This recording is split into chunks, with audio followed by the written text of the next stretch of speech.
Okay, so everybody, as you heard, um, our speaker today is not going to be the speaker that we expected. We expected to have Nancy Thames, and she is not going to be with us. But we are lucky enough that we've got Joe Swenson. So if you've been a member of Minnesota MUFON for a long time, you probably know Joe because he's been a long time member. He's a board member, been a big supporter of us.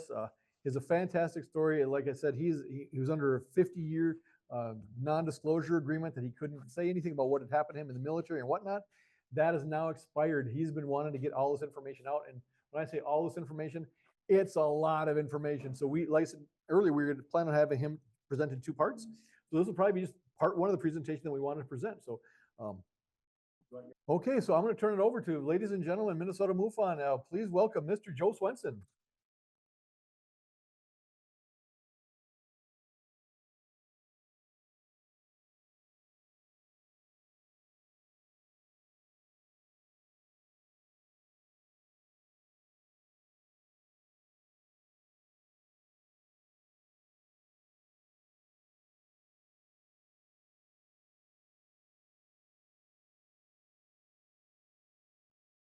Thank you. This is forward and back. Okay. Good, just like we used to do it. Yep. Wrong one, share. The reason I want to get this information out is there were a lot of other people that had experienced the same thing that I did. And if they were in a 20 and back program, and you figure they went into the service when they were 19 or 20, that would put them at 40. And if they got a 50-year NDA, that gives them 90 years before they can talk about it. And it was just a quirk that happened that allowed me to get it out there earlier. I was part of I enlisted in the Air Force.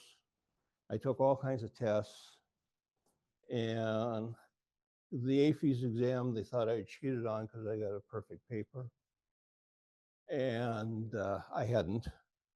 And then the Air Force had 4 tests taken. I got top grades on 3 out of 4. The other one was 85. So when I signed up for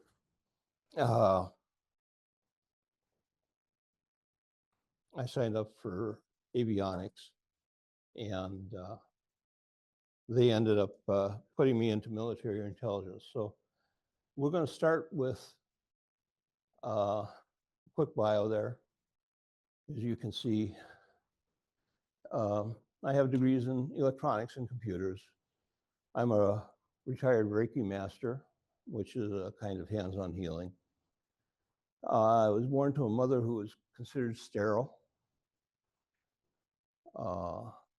And I'm an only child. In 1963, I was visiting my cousins on the family farm in Detroit Lakes, Minnesota. And the 4 boys, myself and 3 of my cousins, were all abducted at the same time. And we'll get into that a little bit later. I was stationed with Caucasian aliens in the US Air Force in '72. And I helped build the L5 base, which was a 2,500-foot cylindrical that looked like a Oumuamua. And we did another one that I helped with, which was 85 foot long. And that was the one that they were supposed to use to explore the solar systems and elsewhere. And and then I got out in '72 because of a little problem. The military gave me some LSD and peyote at the same time. And so they sent me home to take therapy there. And the therapy that they had for me was the Gateway experience, training by the Veterans Administration to remote view. And then they deployed me as a remote viewer for the Montauk Project. Good mischief. Come on.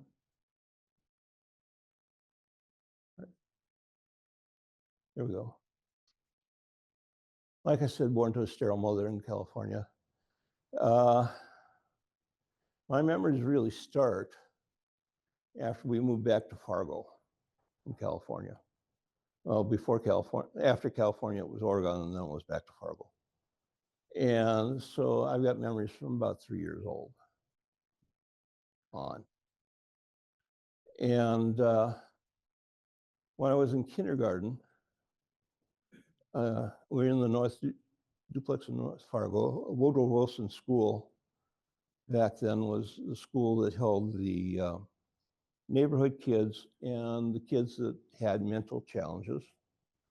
And I was in with the neighborhood kids and in kindergarten, and they didn't like what I was talking about then, and so they decided to give me an IQ test because the words I was using were too big for someone who was, 5 years old. And the sentences were very complete. So anyway, that's what happened. I was raised Masonic Lutheran. And in '59, I went into a smoke-filled room in the old Masonic Temple in Fargo, which was a brownstone building that was about 4 stories tall. And in that room, huge room, there was a big walk-in fireplace that had a roaring fire in it, and there were 2 old guys sitting there. And they were talking about how they were going to arrange for Jack Kennedy to be elected president.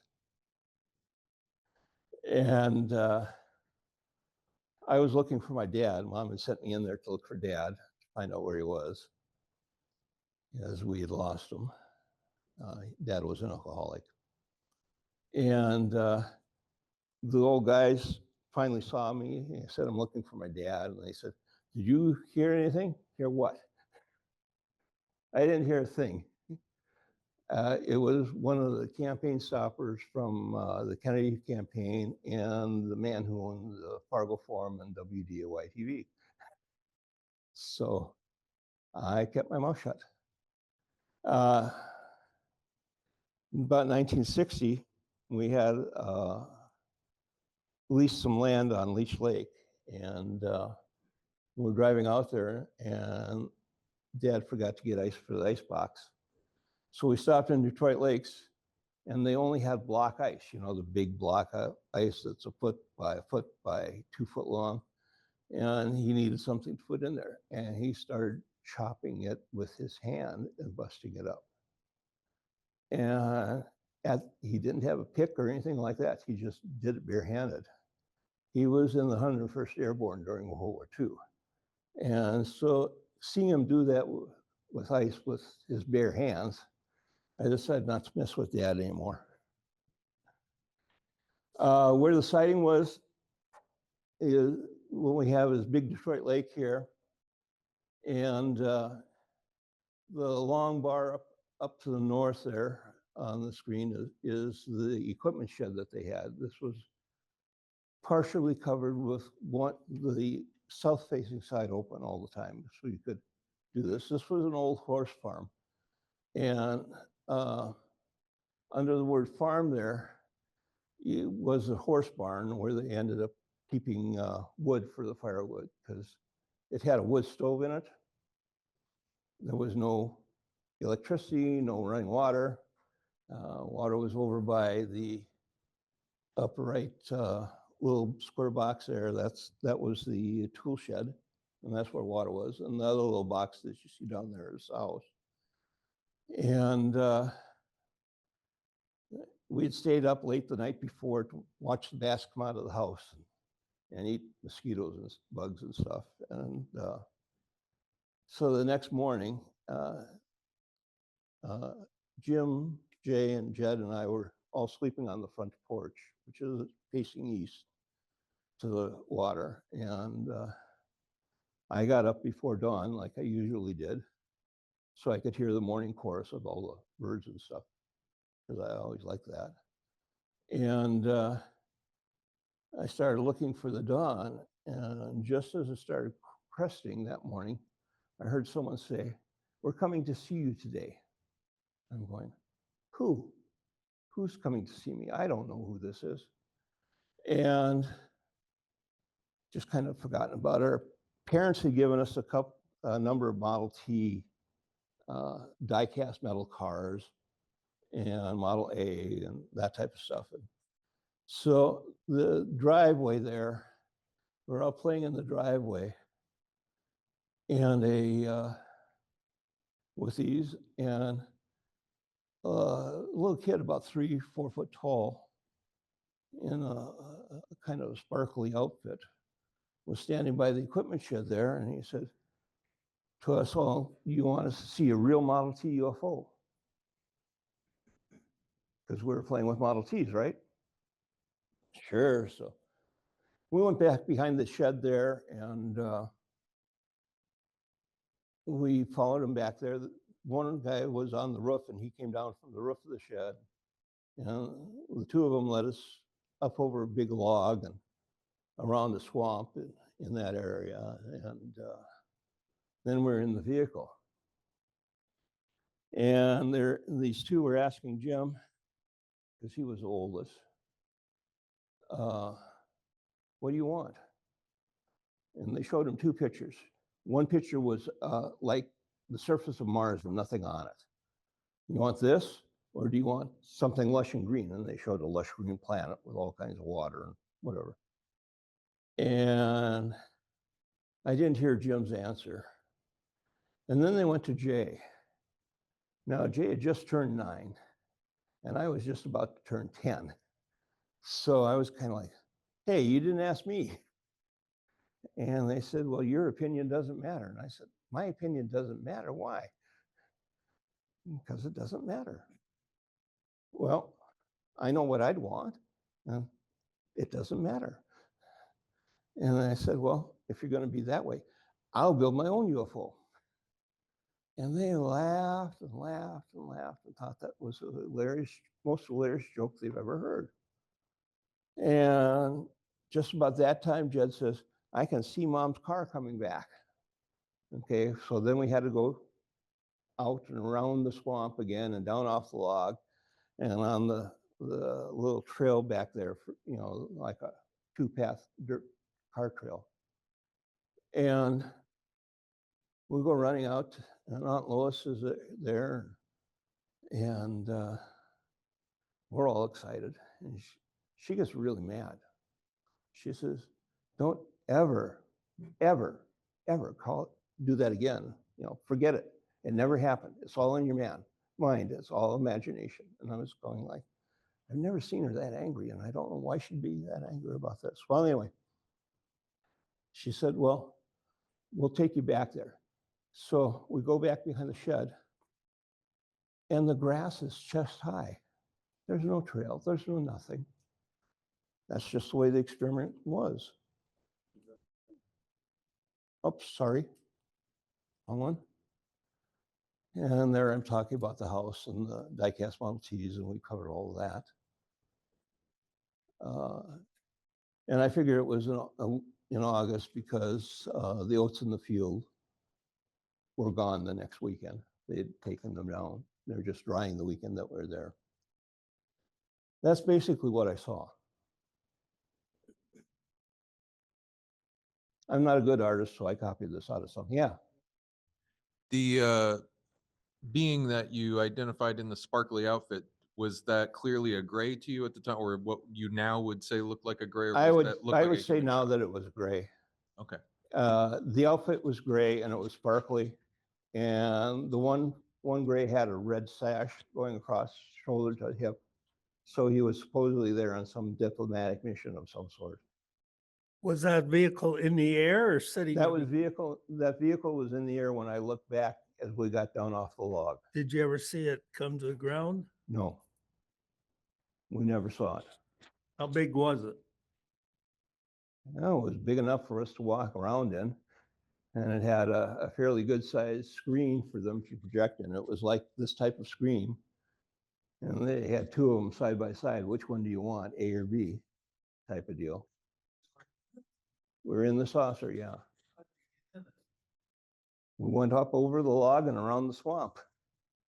If it never came to the ground, It had to have come to the ground to do that, but we never saw it coming to the ground. Okay. 71, graduated in 71. I was a full-time student at tech school. I was working 36 hours a week for 75 cents an hour, and I was going to college part-time. Friends wanted me to meet some girls because they didn't think I'd ever meet any girls. Typical nerd, right? And I ran into one that I had known about from before this happened. I had been praying a lot and asking, who am I going to marry? Can I see her face? Can I know about the family and all this stuff? And that was handed out to me. So when I saw her, I knew that we were destined to be married at that time. She didn't know that, but I did. And, you know, she was the love of my life. My draft number was 29. And even though I was an only child, there were no deferments for me from the draft board.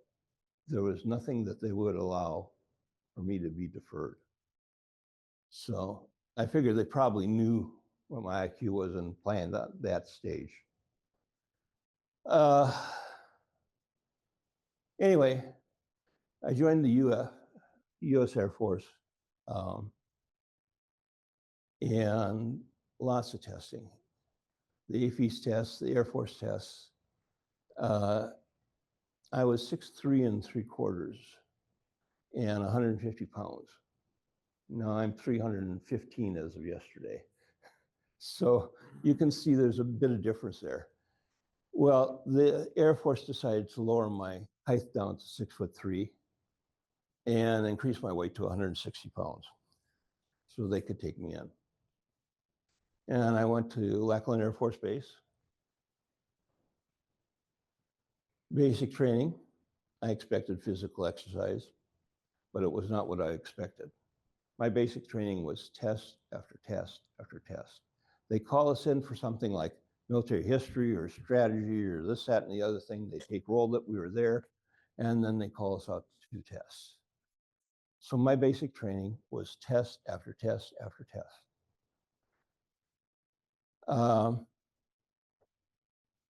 Our compound on base was isolated. So there was like clear land for about 5 blocks in every direction of us. And we marched to classes, and after roll call, they take us out, as I said. Toward the end of basic training, they had the M16, and I qualified as a marksman on full automatic. And had a little difference of the officer on the shooting range than I. Because I saw one go through and he said, no, it went really wild. And I'm going like, I watched it go through. So anyway, so I have 3 missing days. What happened is I came back from that, and my drill instructor, or DI, talked to me and he said they had a special mission for me to go on. Okay. You're going to get more physical training. Okay. And you'll be gone for 3 days, typically. That's what we're hoping for, is 3 days. It may be longer, but 3 days. I said, well, should I bring my uniforms? No, you'll be given new uniforms. Should I bring my civvies, my razor and stuff like that so I can shave? No, don't take your razor or anything, any of your personal gear, because I need that in case you don't survive, to give to your parents. I'm going, what did I get into? And so he gave me this sheet of paper with scribbles on it. And he said, this will take you to where you have to go. The minute he handed me that piece of paper, I knew where I had to go. But I couldn't understand the thing that was on that piece of paper.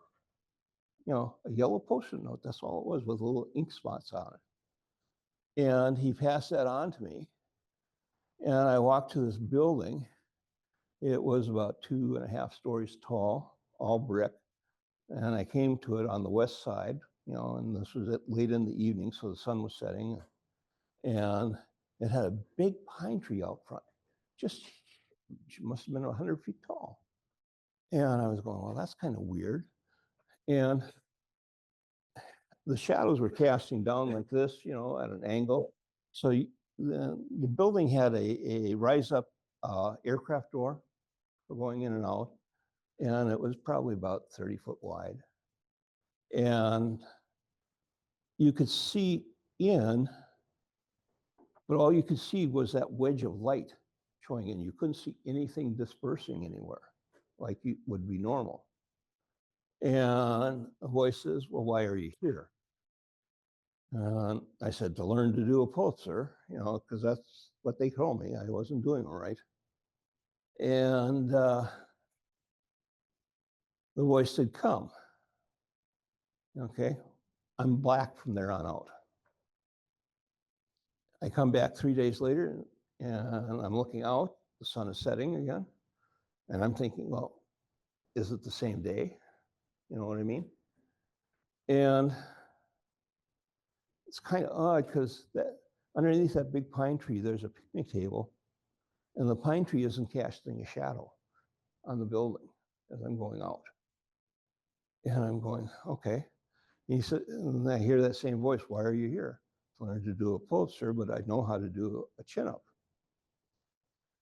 And return to your barracks. So I get back to my barracks. My DI says, oh my God, I'm so glad you made it back alive. And I'm going like, what? As far as I knew, I just went into a building there and it's 3 days already? Hello? I don't remember 3 days going by. And that night, I was sleeping with one eye open. So I was sleeping on my side and the lower eye was open. And I was watching everything around the barracks all night long. So I was really stressed out about something. I don't know what it was at that point in time. I was now 6'3", and I weighed under 100 pounds. You could see all the muscles and tendons and joints in my body at that point. They offered a PhD in particle physics as an officer. I declined that because that's a 20-year hitch and then some, and you can't talk about anything. And then they sent me to a test for a 20 and back program. And what they did in that test is they had color film of different bombs being dropped, missiles being fired, whatever, the damage that they do, and what kind of effect it has on living bodies. So you got to see it in all the gore, and this was the needs of the service, because my contract said avionics or the needs of the service. And our whole group that was training was all military intelligence. So anyway, I go to this and. Can you explain what a 20 and back program is for anyone who doesn't know? So I'm guessing not everybody knows what a 20 and back program is. A 20 and back program is an enlistment program where you are in the service and you're going on a mission that's going to last 20 years. And what they do, like for me, they sent a message to my folks, a letter, saying I was missing in action in Vietnam. I had never been to Vietnam, but I was missing in action. And so that's part of the cover story. You can no longer use your name. You cannot contact any family or friends. And if they see you and contact you, you have to say your different name. Now, they have a specific name that they've set aside for you in this 20 and back program. So every time they're looking for someone. It may be Joe, but it may be someone whose name Jeffrey or John or whatever. That type of deal. And the 20 and back program they wanted me into was to go to Monterey, California for language school for a year, language and customs and art, very intense. And then I was going to be shipped to Australia, Pine Gap area. We have a military base there.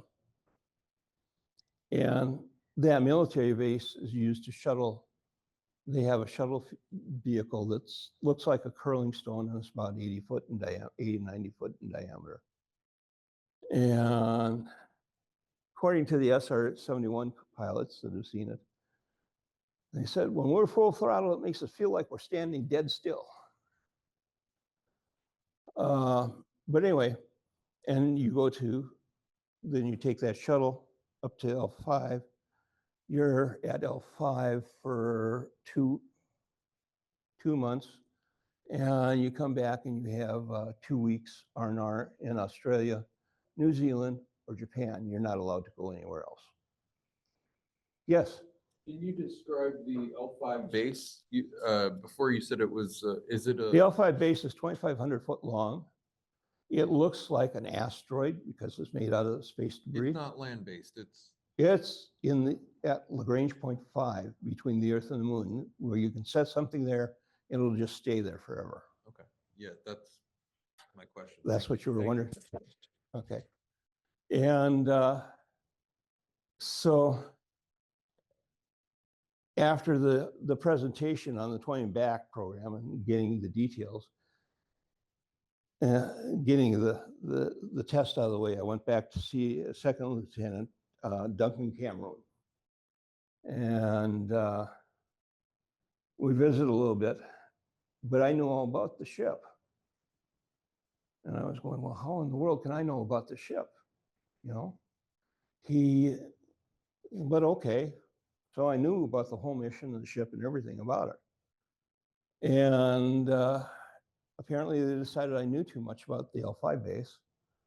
And I was given a dose of LSD and peyote combined. You know, they wanted to scramble it up real bad. Let's see. There we go. What was that?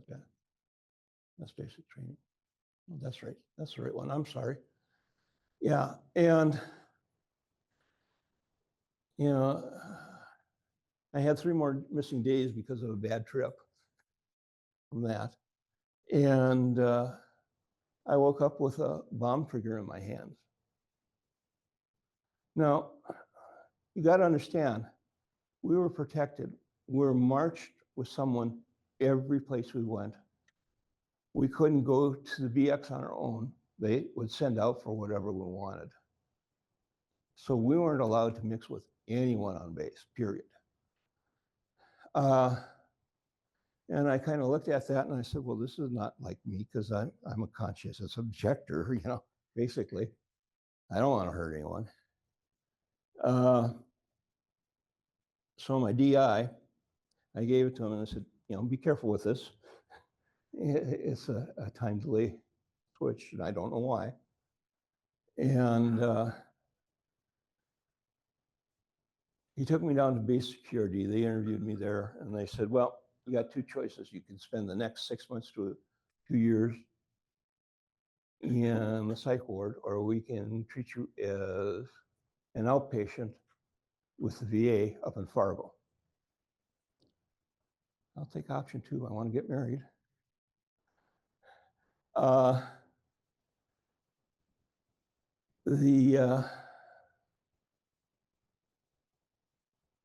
So they set that up, but before they could let me go, I had to weigh more because I'm 100 pounds. I'm really hard to look at because I look like a walking skeleton. And so I was gaining about 5 pounds a day at this point. And they sent me to a different barracks that was regular Air Force barracks, old wooden barracks. And the first day, full day I was there, they assigned someone to me, and I had just gotten my paycheck. And they said, I wanted to go see the BX, the base exchange. And because my cousin had told me about what he had picked up when he was over in Nam and stuff on it. And I went to the base exchange. The guy who they assigned to be with me at all times was there and took me there. And they picked up a bunch of sunset books for crafts and home designs and that type of stuff. And I went and checked out, went back to the barracks, and he wasn't with me on the way back. He wasn't with me when I checked out. I just figured he had something else he wanted to do. I wasn't looking at it much that way. And well, anyway, he came back about an hour later saying, I don't know what happened to the guy on duty, check people in and out of the barracks. Said, I don't know what happened. He just fucking disappeared on me. He vanished right in front of my eyes. I didn't vanish. I was there. I even remember half of the walk home. I don't remember all of it, but I remember half of it. So I couldn't figure out what was going on. So the next day, they've got two guys assigned to me. And my future wife liked to bowl, and I enjoyed it at that time.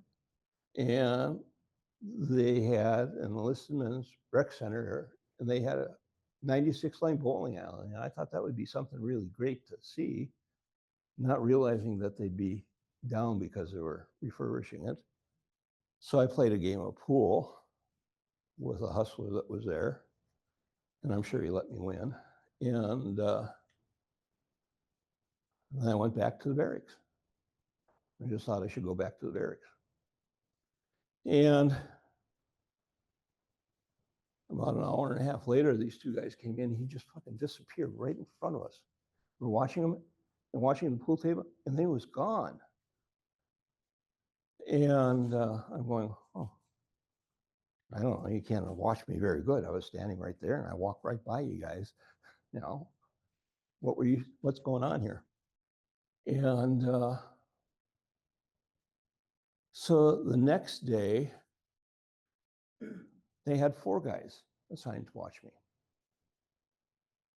While these 4 guys were assigned to watch me, I thought, you know, I should really say goodbye to my DI for the training. And so there I was at his door, and I knocked on the door. And he said, come, in his usual roughness, you know. And I come in, and he blanches white. Do you know there's a base wide alert out for you? No. And he says, you stay right there, don't move a muscle. He calls base security and lets them know where I am. And he gets off the phone. He said, how did you get through the guards at the gate? Guards? Gate? I don't remember any guards at the gate. I walked. So as we're walking out, this whole compound is surrounded by 2 fences with razor wire going out and in, and guards at the gate to go into the complex. Because the other building across from our barracks on the pad was supposed to be a skiff for telecommunications, classified telecommunications. And I was just kind of like, okay. So anyway, we come around to the next day, and there's 4 MPs out there waiting for me to get up in the morning. And they sit me down, and 2 of them are really handsy. 2 of them have hands on me at all times. The other 2 go and pack my gear and stuff to go into my duffel. And one of them goes down to start the car and takes my duffel down and throws it into the trunk. and I'm forced to sign the exit papers that I have. And the exit papers that I have say, you know, date, and as I'm reading through it, it says 6 years. I enlisted for 6 years. No, I know I enlisted for 4. I didn't enlist for 6. But it looks like my handwriting. I wonder if there's any other discrepancies here, you know. And I go through and read the whole thing, and I see the NDA, and I'm going, 50-year NDA for what? I haven't seen anything, you know. And okay, whatever. And I'll say, entered as E1 and left basic training as E7. That's a technical master sergeant. I'm going, what the hell happened while I was here? I don't remember any of it. And so the 3 of them go down, and with 2 of them holding on to me the whole time. The back door to the car that they have, you know, one of those big Ford Galaxy type things. And one of them gets in while holding on to me, and they're holding on to me as I get in and slide in, so I'm between them. And I'm going like, why are these guys being so handsy with me? I can't understand that. Are they queer or something? You know? And we get to the airport. The one guy who was driving remains in the car. The other guy who wasn't holding on to me grabs my stuff and goes and gets my ticket for the plane to fly home. And the 2 guys walk me up to where we're boarding for the flight, and they give her my ticket. The third guy gives the ticket, and they march me onto the plane, and they sit me down in first class. And I'm going, commercial's fine. And I look, and there's no one else in first class. I'm the only one in first class. And I'm going like, well, this is kind of strange. Don't they have people flying from here to Minneapolis first class? You know? And they're standing at the door watching me as the rest of the plane is loading, just keeping their eyes on me, you know. And stewardess comes up, would you like a sour or something to drink? And I said, no, I'm not old enough for that. And they get the plane loaded, and they're about ready to taxi out, close the door. So the guys get out, they close the door, plane takes off and flies to Minneapolis, and I make a change and fly up to Fargo. Home to marry the love of my life. And I got home before we were supposed to get married, because we were supposed to get married on July 1st.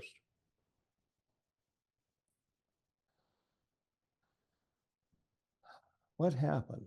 First missing 3 days. I had night terrors coming back. Even after we were married, I had night terrors.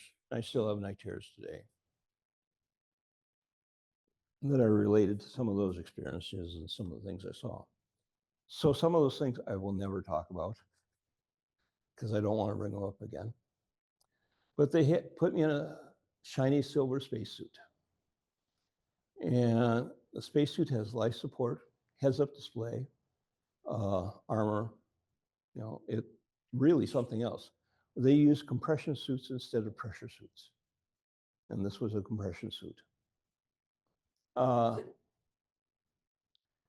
So we're on the ship, and we're ready to go to Saturn.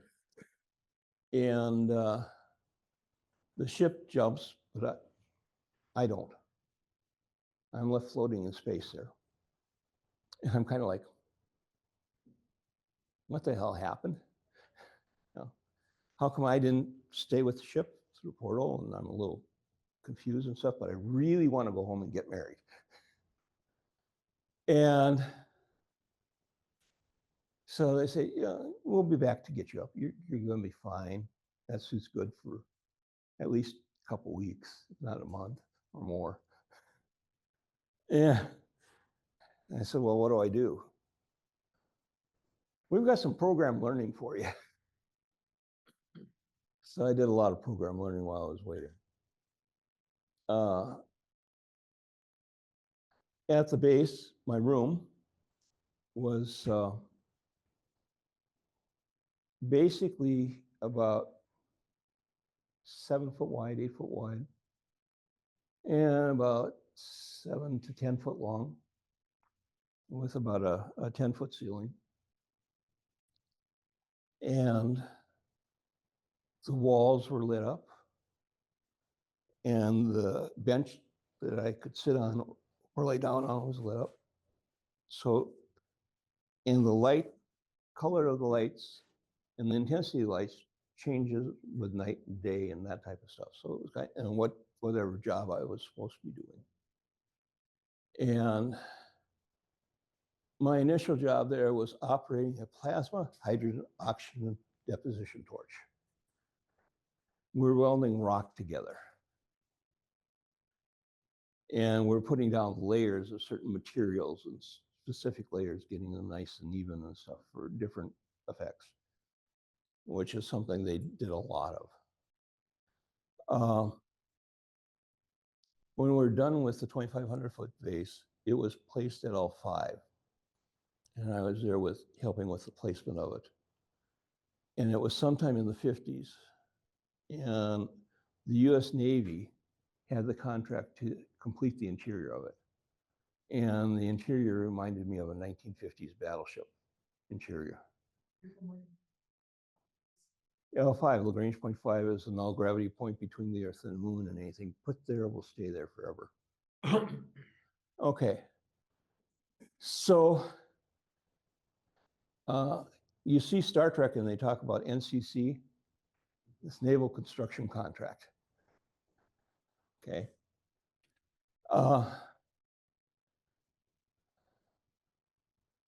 Okay, one of our tasks that we had to do was we were taken to this planet, and they had something that was about a 6-inch to 8-inch diameter plant that they were growing.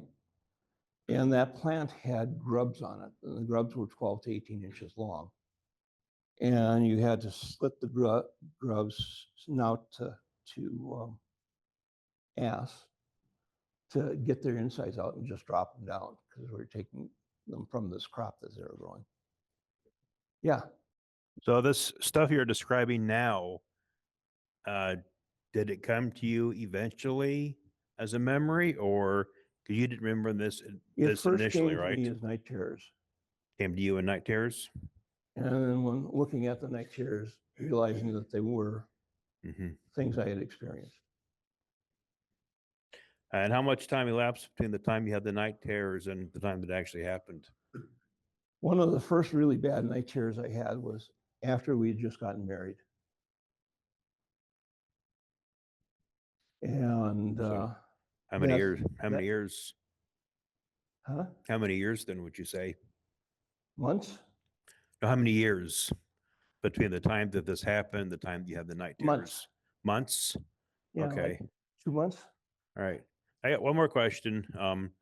When this started and you saw the tree that you described, do you have any memory of getting to that point at all whatsoever, either at that time or now? I have vague memories of getting there.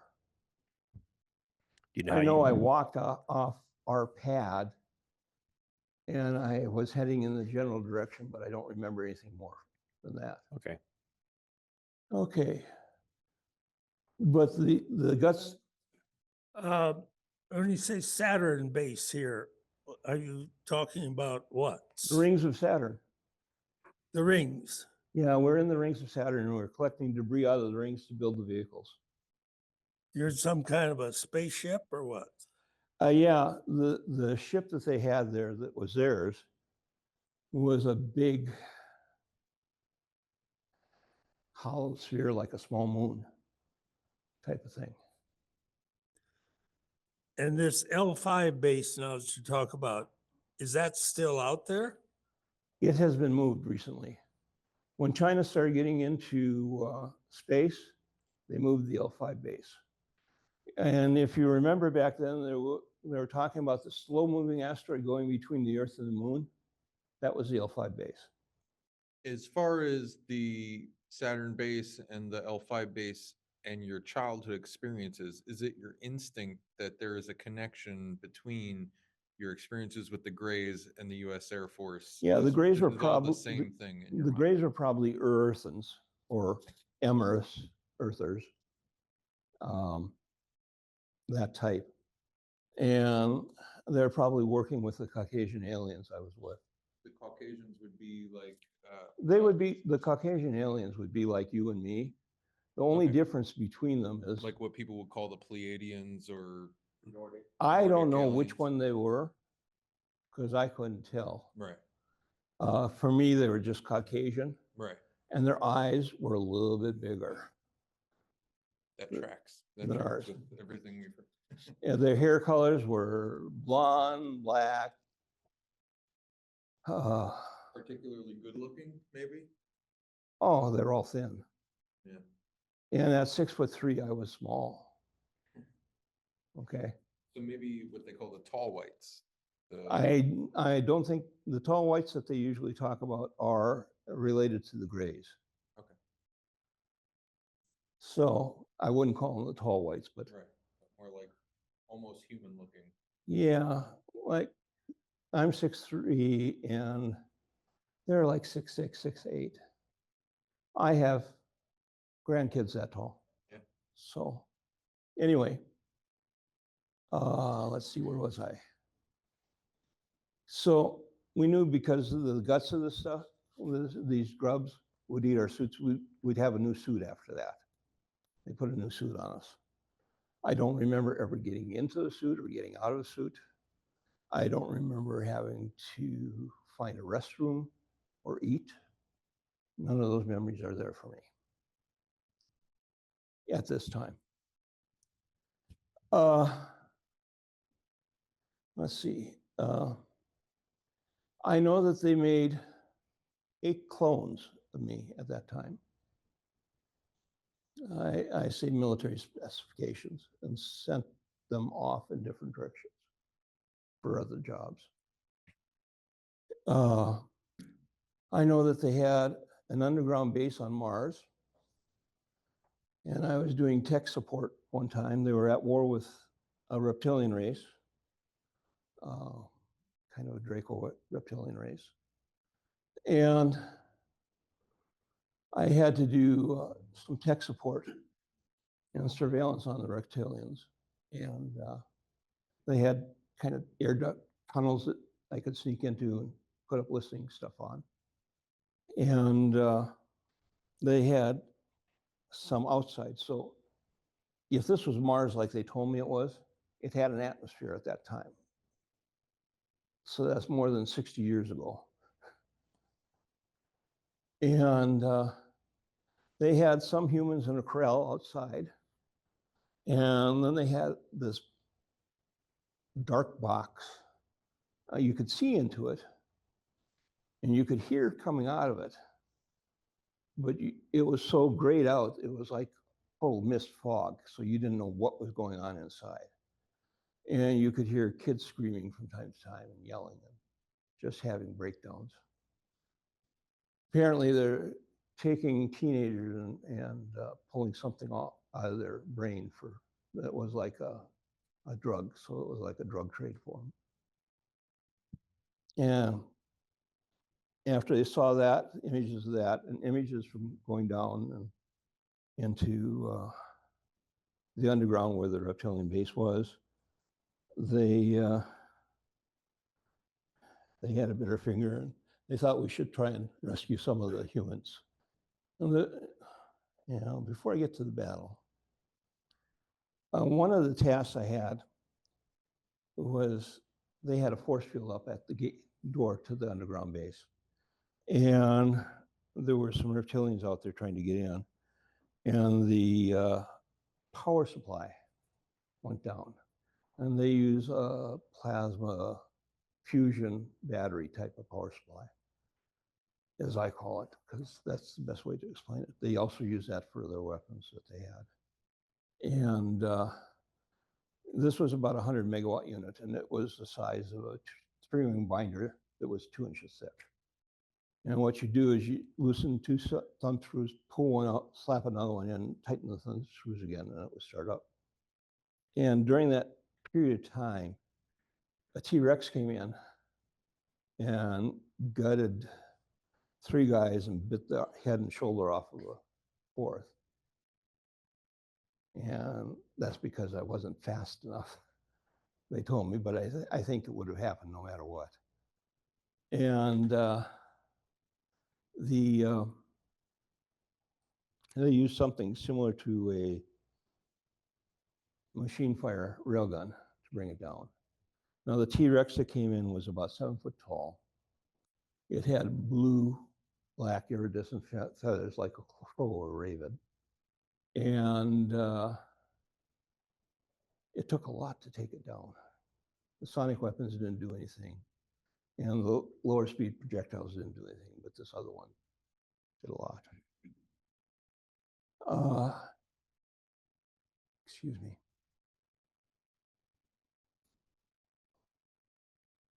Sorry.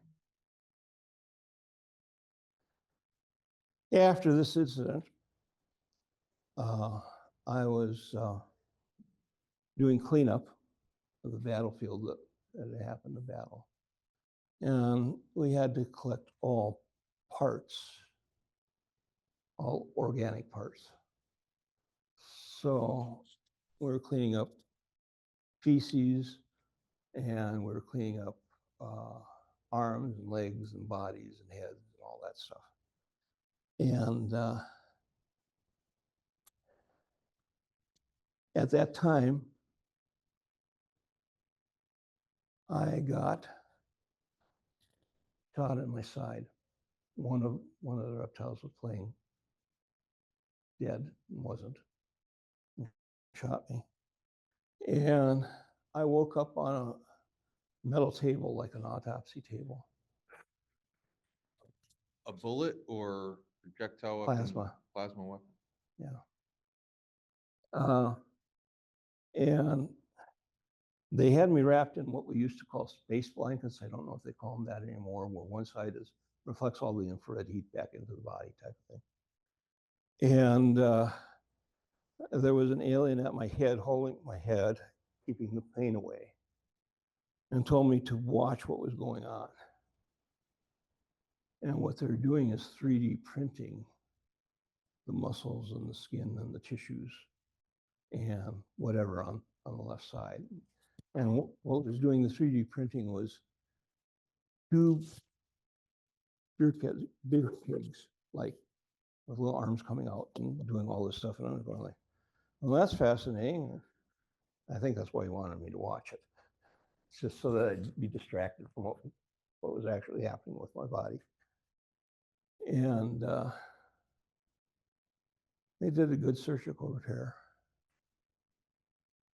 I think the 60 years I was with them was outside of time. You know, they usually try and keep you 60 years in your timeline, is what the deal is. So, and that would make sense to me because, you know, one day it's back in the 50s and I'm hearing 50 music when we're close to the earth, and another day we're close to earth and I'm hearing something out of the 70s and 80s, you know, or other music that's more modern now, and I'm going like, what is this garbage? You know, but that because I didn't understand it at that time. So the ships we built, I helped build, look like this. This is a Muamua.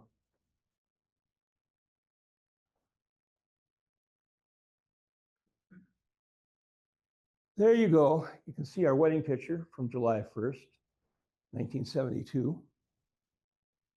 Can you figure out which one's me? Look a little skinny there, Joe. Yeah, a little bit skinnier. And that's my wife on the other side.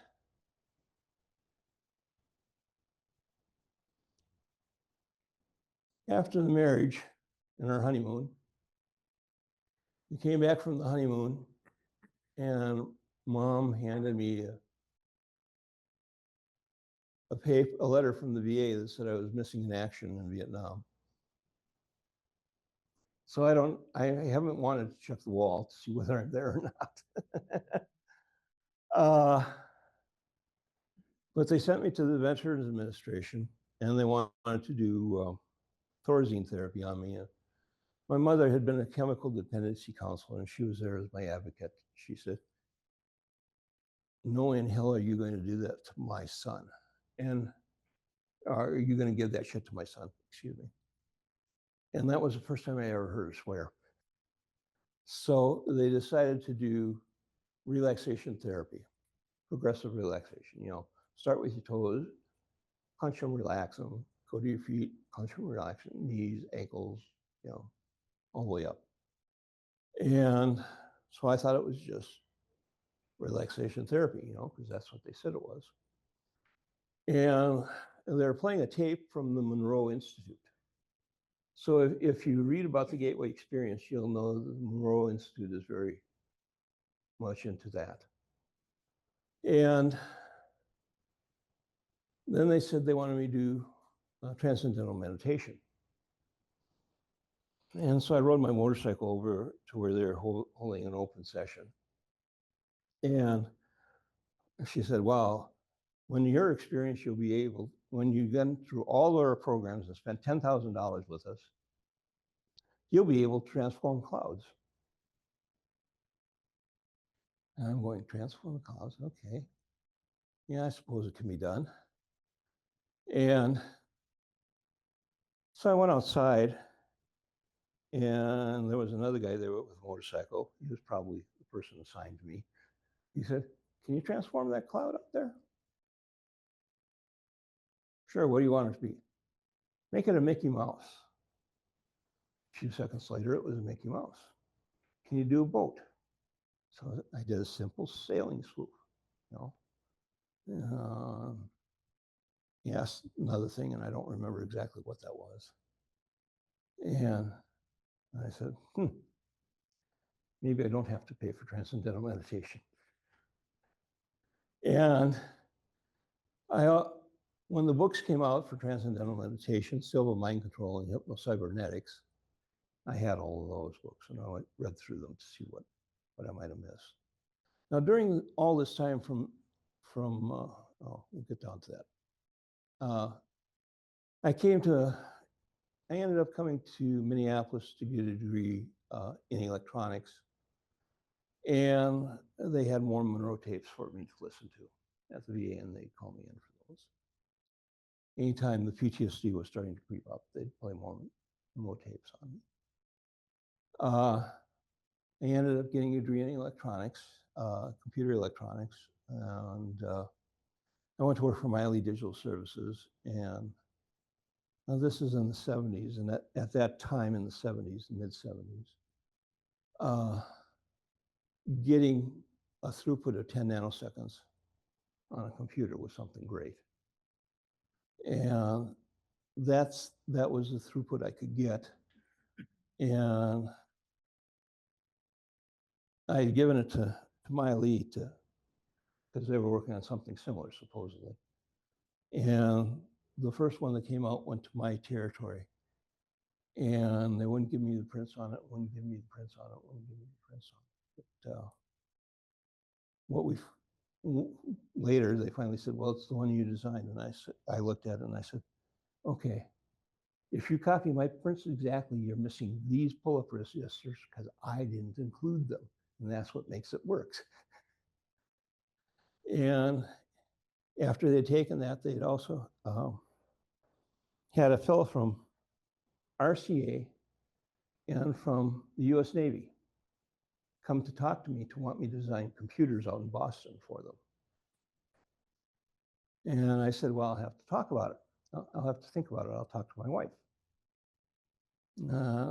I was in like Dickinson at that time, in a hotel in Dickinson. I'm going like, how did they find me way out here in the middle of nowhere? You know? And a week later, I'm up in Minot, North Dakota, working on another machine. And There's a knock at my hotel room door. Well, did you decide? And I said, yeah, we decided not to go. They said, okay, bye. And that was probably okay that I decided not, that Jen decided not to go. I decided not to go. From 72 to 82, I was monitored by military intelligence. My phone lines, and they'd follow me wherever I went. And on the phone, I would play games like them. Oh, I'd be talking to someone. Oh, excuse me, military intelligence is monitoring the phone again. They just turned on the tape recorder. They dropped their monitor, but the tape recorder's still on.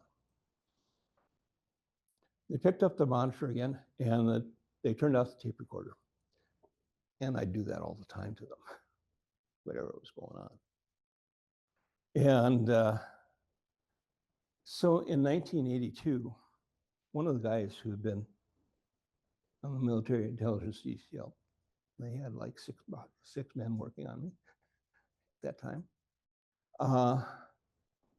arranged a double-blind meeting for me. And so I went to this meeting wondering what the hell's going on. I finally said, oh, fuck it, I'm going to leave. And then he shows up, say, okay, I'm here. You know, because he had been following me around. I was just giving up on the whole thing. And we go into a locked part of the building that's not used, that he had the keys for. And he says, are you a psychic? And I said, no. And he said, well, how did you know? Oh, I could hear the change in resonance on the lines. And I thought he bought that. And he asked me again. And I said, well, you know, any stub you put on the line is going to add some sort of back feedback, you know, if it isn't properly matched. So I thought I'd, you know, gotten rid of him.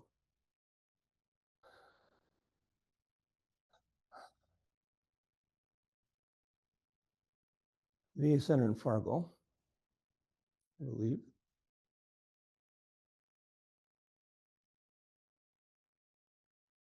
So in 1983, I go to the VA in Minneapolis.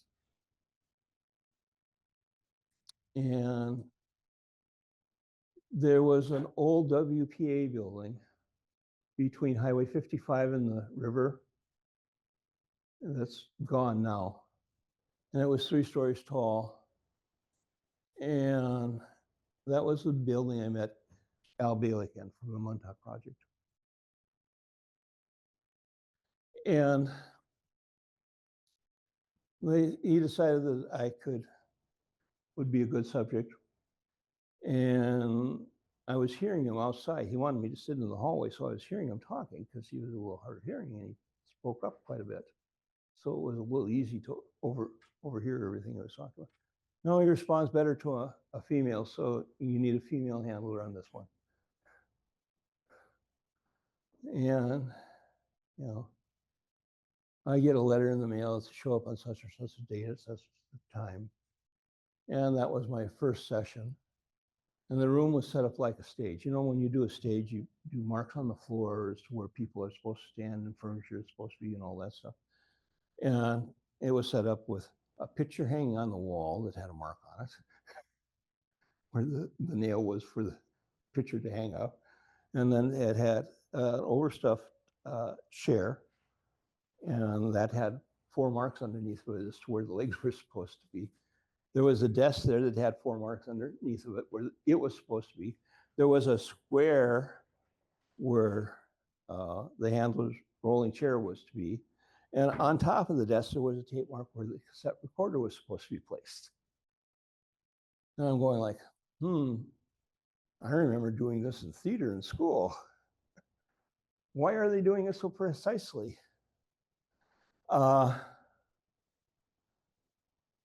They had a C30 cassette. And at that time, if any of you remember the cassette tape recorders, the C30 minute had 15 minutes on each side. Okay. My session is an hour. That's a 30-minute cassette.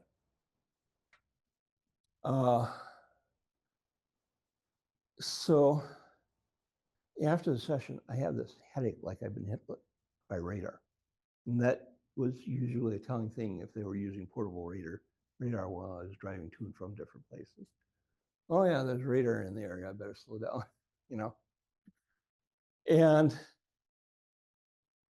so I took a couple aspirins and drove home and got rid of it after a good night's sleep. The next session, I went down there, and instead of sitting where the marks were, I threw myself into the chair so the chair slid way over. And we did the session, and after the session, I was extremely tired. And I needed 8 hours sleep before I could even drive anywhere. And my programming partner was in that same area of town as the VA is. And so I drove over to his place, and he was living with his folks at the time. And went up and I said, hey, I need 8 hours sleep, but I've only got an hour. Can you stay here and make sure that I only sleep an hour? Now, he had one of those digital clocks with the numbers on it, that synchronous rotor, and it goes click, click, click, click, those old ones. And that was at the head of the bed. Over the door coming into the room, which was about 14 foot away, he had another synchronous, but a dial type synchronous clock.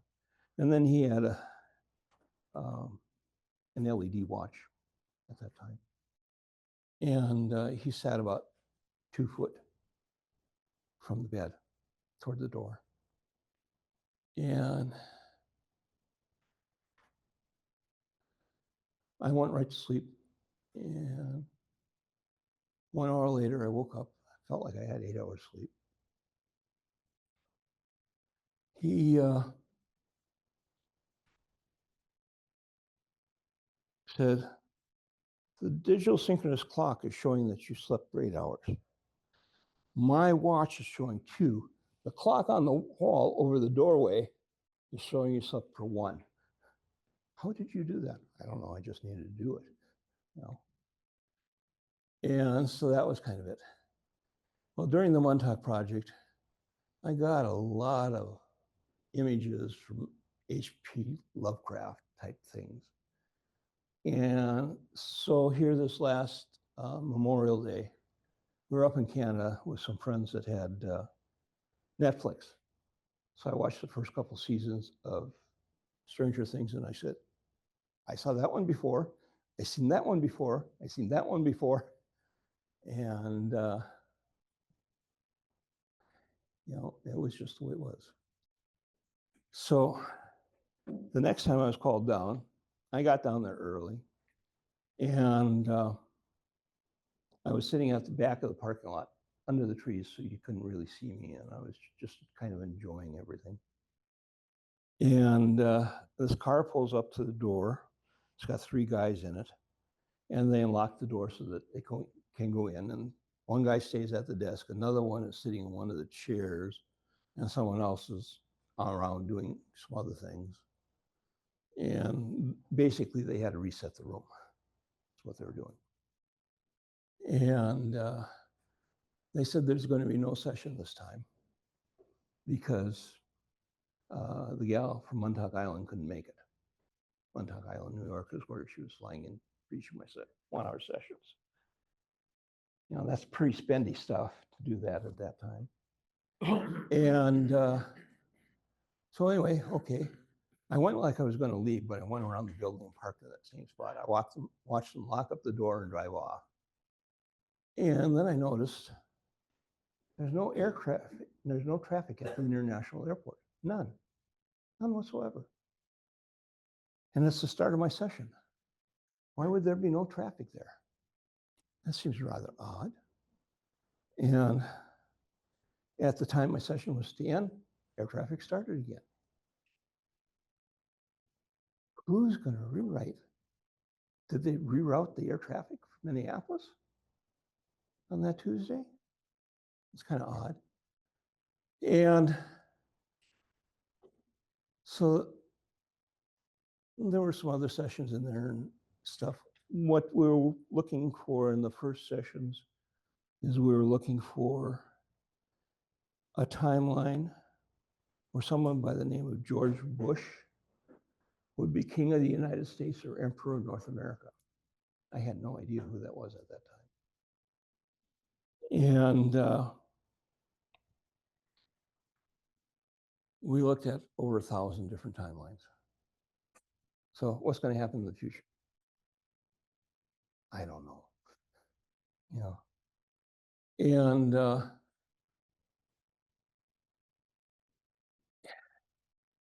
anyway, the last session, I decided to take a little control instead of letting her lead everything.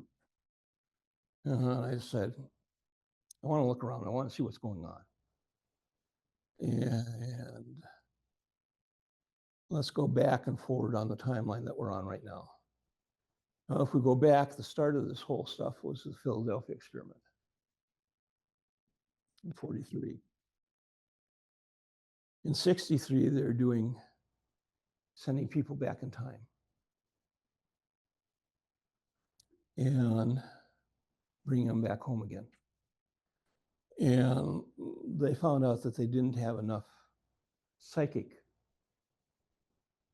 abilities.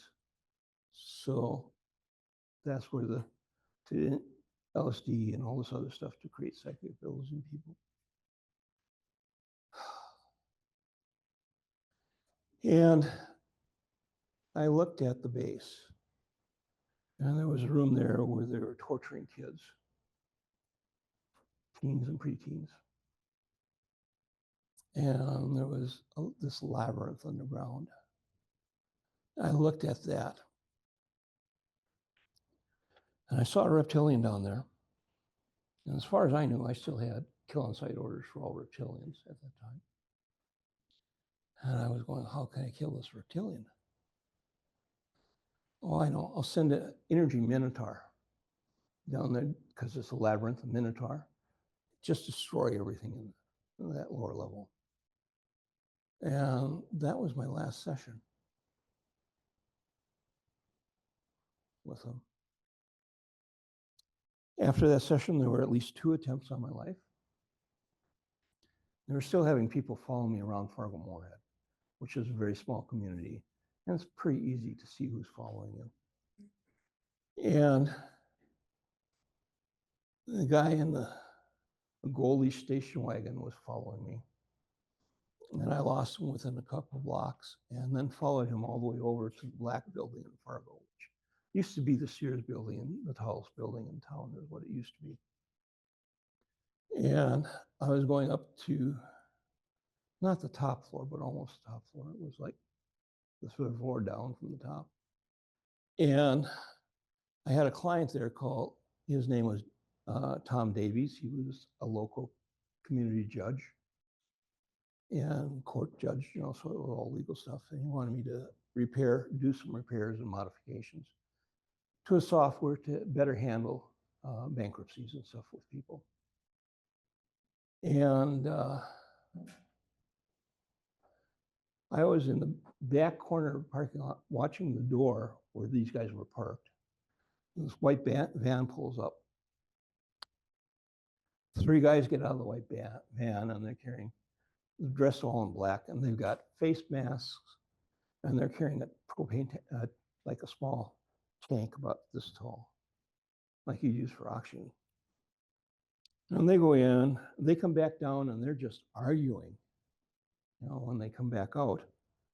And I'm going, well, okay, whatever they were planning on doing didn't go right. And they leave, the ambulance comes, takes a person to the emergency room, because she was pregnant. And after that's done, I think, well, okay, is it safe now? So I go up and I talk to Tom. He said, Joe, you wouldn't believe what happened. The hydraulics on the elevator leaked gas, and they gassed the top 3 floors of the building, and everyone passed out. And I was kind of like, wow, that's some story. And he said, yeah. And one gal who was pregnant had to go to the emergency room. And I said, well, you're lucky no one else did. I don't know if any of you know anything about hydraulics. You don't use gas in hydraulics, you use fluid. So I was just kind of like, okay, that's one I missed. The second attempt was in 19 '83, December. The first one was in September. One with Tom Davies was in September. And it's December, and the kids are sleeping in the back of the car. We've got a '65 Dodge Dart, basically a tank on wheels. Yeah. And so there's a guy, we're going through an intersection and it's snowy.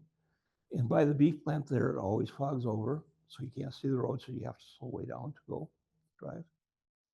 And we get there and we go through the intersection when light changes. And this guy comes whipping around the corner.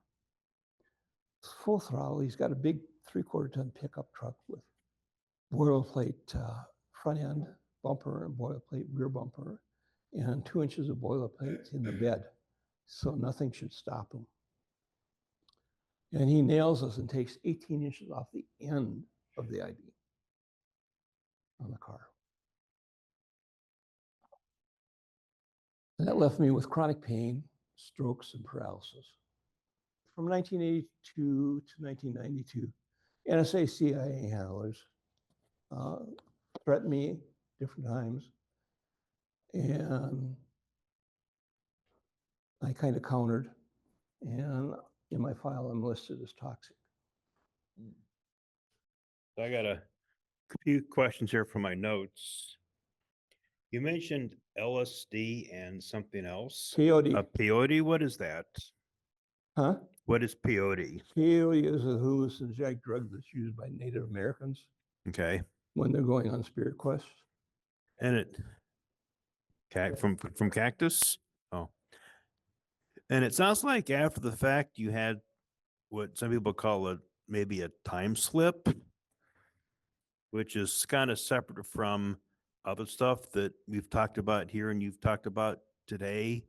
But to me, a time slip is like your stories about people driving and they go into a restaurant and the people dressed funny and something just doesn't feel right. And they go back that way later and they ask about it and somebody says that place burned down 50 years ago. You hear stories like that.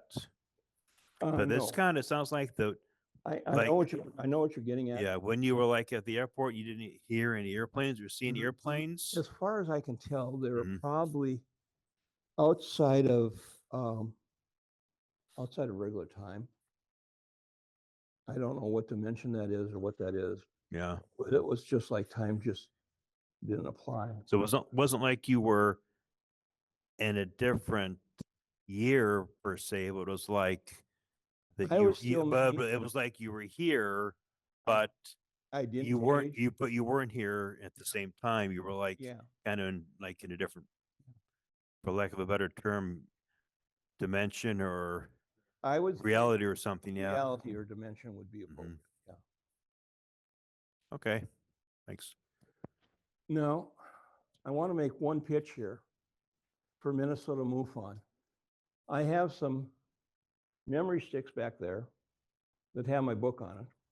There's been a lot of interference, my getting it published. It was originally an ex-NSA handler that wanted me to publish it. Then when he saw what was in it, he said no. And he backed out, the publisher backed out, the editor backed out, everyone backed out. And I wanted to pass it on to someone over in California. She wanted to know about it. And I sent it up on Google Drive for her. And all she got was gibberish. And I looked at what was on my computer at that time, and it was all gibberish. So I got a little vocal complaining on the phone about it. And my common trait is I tell someone to sister die. But that's their choice. They can either stop what they're doing or I will kill them. And I said that on the phone. And the next day, the Google Drive was still messed up, but everything on my computer was straightened out. So, yes. Yeah, hi, Joe. I really appreciate your story and your bravery. I'm brand new. This is my first MUFON. Thank you. Welcome. Thank you, everybody. So I believe that I'm being contacted by a being, and I think he has access to some kind of light technology. And I'm just wondering maybe if you've encountered anything like that. I've been doing some looking online, and I know they have all these beings codified, and they mentioned one from Arcturus, they said, that Okay. might have some kind of light ability. And he's very tall. He's like around the 7 foot range, like you mentioned. He's bigger. He's appeared to me. And he also, I think he wears either a webbed suit or he has scales. And I've been experiencing other phenomena as well. I think some remote viewing. I've seen a ship like that. The color was a little bit different, but yeah, I was just wondering if you had any input. Thank you. Well, I don't have a lot of input for you. I'm sorry, but I suggest that you may want to contact someone in the ERT team Okay. in order to get help. Now, my book that I put together is on a thumb drive. Since I can't get it published normally, I'm going out and I'm buying thumb drives and I'm putting it on the thumb drive. And I thought, well, you know, as long as I'm putting this on there, I might as well put my other information on there too. And there were a lot of books that relate to my story that I found out afterwards. And those are on there because they were free PDFs, so I put those on there too. And roughly there's about 9.6 gigabytes of data related to this story and to mind control. There's another 12 something gigabytes of data on complementary alternative medicine. It's on there. In my book, I Was a Military Lab Rat, you will see a list of frequencies, and that'll tell you frequencies that are used to stimulate states for remote viewing and for all kinds of other things in there. This was one of the first lists in the 60s that the Air Force published, or the military published, that I was able to find. In the 70s, I got kicked out of school. We had a project, I was in college at Moore State, and I had 190 credits. And our teacher gave us an assignment to bring down the college's computer system. I thought, okay, I know how to do this, and we'll do it so that it won't damage anything. We'll just bring it down. And what happened is we were getting the information to do what we wanted to do, and the computer crashed. We had brought down all of Strategic Air Command with our little stunt. And a few years later, they came up with a movie called, the guys that flew in were from Cheyenne Mountain. And they talked about this kid doing something and bring down the computer system. War games, sure. So, yeah, there's other experiences in there. I also talk about Treasury Gate a little bit and a number of other things. I've just been involved in strange things, you know, hyperactive probably. So anyone who wants it, they're $20. The cost is I'm giving to Minnesota MUFON, and the $20 just goes directly to them. So What are hijinks? what? Hijinks? Hijinks? That was a term that you used earlier. Hijinks. Pranks, Pranks? Okay. shenanigans, I have yeah, chicanery. another question too. You alluded to this a minute ago, but I'm wondering specifically, have you met anybody or heard anybody that has these similar stories as you? I have I'm been sure trying. I'm sure there have to be more than one. I'm trying to make connection with one fellow who mentioned something similar already. Mhm. And he is and he isn't making connections. He knows the reporter that I talked to, which is a whole different story. Eric was a reporter, and I don't think he'll care about that much of the name, as long as I don't give the last, but. And he was the first to interview me, and it was a 4.5-hour interview at that time.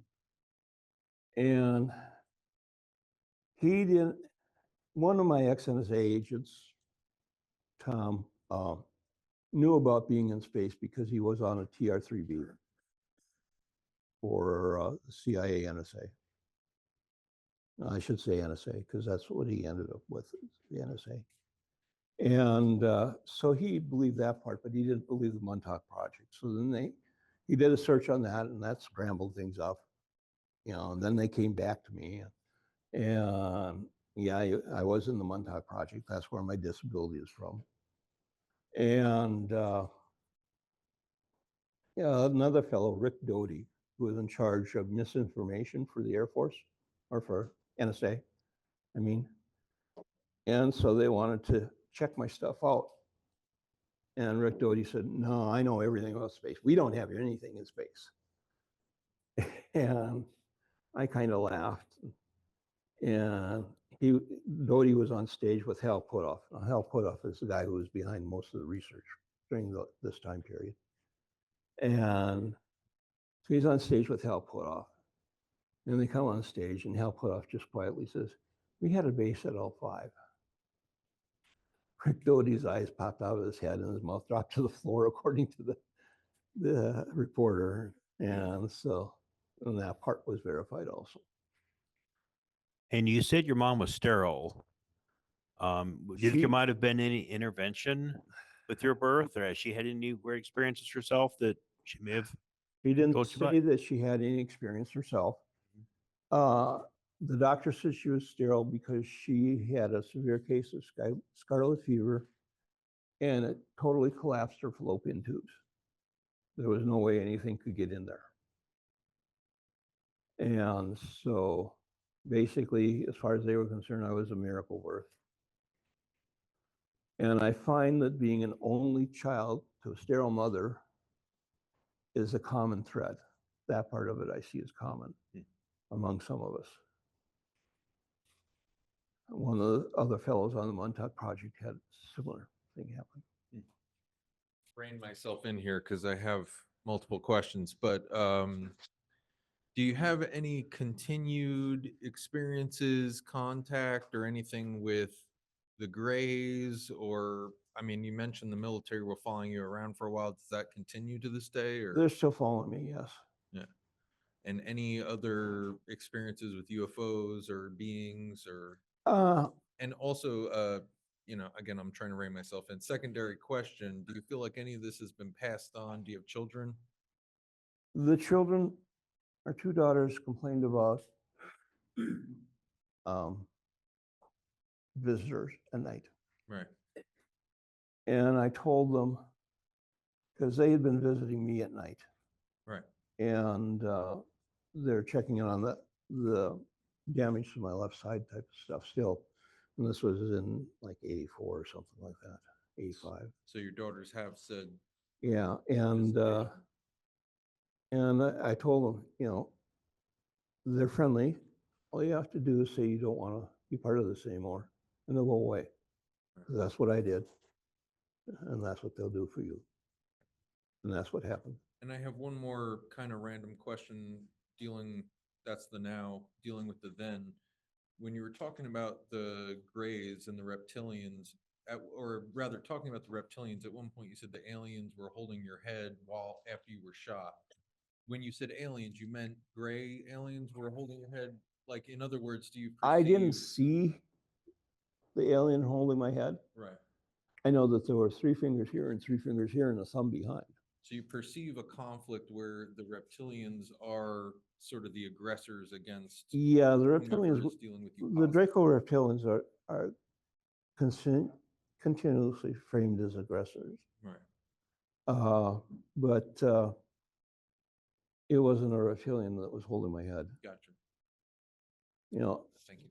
Now, when you say reptilians are framed to be the aggressor, what do you mean by that? Will I say it again so they can hear? When you just made a statement saying that the reptilians, sorry, rather than are framed as an aggressor. What do Yeah, you mean by that? Meaning that they're they all like aggressors?